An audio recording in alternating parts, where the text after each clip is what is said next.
Mr. Austin Trout, thank you very much for coming out to theboxingbar.com and welcome. Thanks for having me. I appreciate it. Austin, you have a big fight coming up this coming weekend, June 2nd, here in Carson City over at the Home Depot Arena here in California. How did you feel when you found out you were going to fight Delvin Rodriguez? Well, the excitement, when I first heard it, I was so excited. I wanted to go for a run, just burn off some of the adrenaline, and I pretty much still feel the same way. And it's going to be your first time fighting in California. How do you feel about that? I mean, we're a bloodthirsty crowd here in California. It doesn't matter who wins. It matters how somebody performs. How do you feel about that? Well, I feel good about it. I fought in Mexico a few times, so I'm not doubting the California crowd, but I don't know if there's any other crowd around that could really beat the Mexican crowd. So I'm sure California is right up there with it. And I talked to your trainer, Louis Burke, a few weeks ago, and he was very confident in your training and how you looked. How do you feel about your training and how you're feeling right now? No, Louis prepared me very well. He's got me peaking at the right time. I feel real good. My weight good.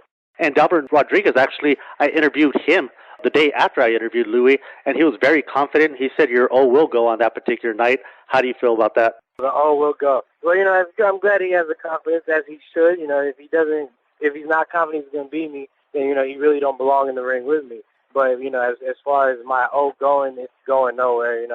I plan to stay undefeated. I have no doubt in my mind that I will remain undefeated after Saturday night. I have big plans for myself in this boxing game, and Delvin Rodriguez is like the gatekeeper to make those plans happen. So I've held no expense back. I've held no energy back. I've had a good camp.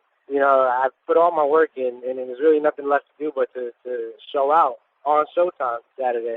He thinks he's going to win. He's been on ESPN so many times. He says he's an action-packed fighter. He says he's going to bring it to you, and he's going to go straight toe-to-toe with you if you will go toe-to-toe with him, or do you have your own plans for him? Well, I'm going to do what I want to do, and, toe-to-toe is part of it.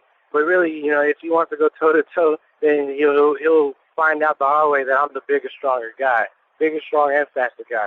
So, I welcome it. That'd be fine if that's what he wants to do. But I think he's going to change his mind soon after, he makes that mistake. And should you get your wish there and beat Delvin Rodriguez, what will Austin Trout do next? What are your plans? Are you going to try to unify the belts in your division?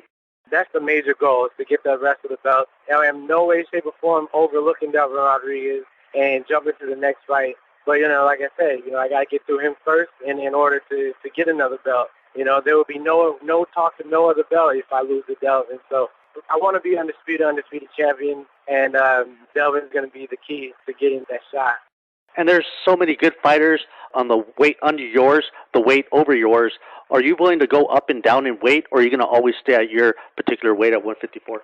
I'm not opposed to going to 160, but really I feel like there's no reason to go to any other weight class until I clean up my weight class first.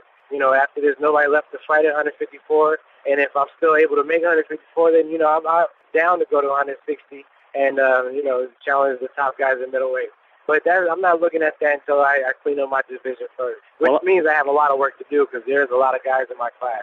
Absolutely, and I will be there at Carson City at the Home Depot Arena on Saturday. Hope to see you there, and I hope you guys give us a great fight and steal the show, man. Thank you. I appreciate it, man. Thank you very much, Mr. Trout, and good luck to you. All right, thanks.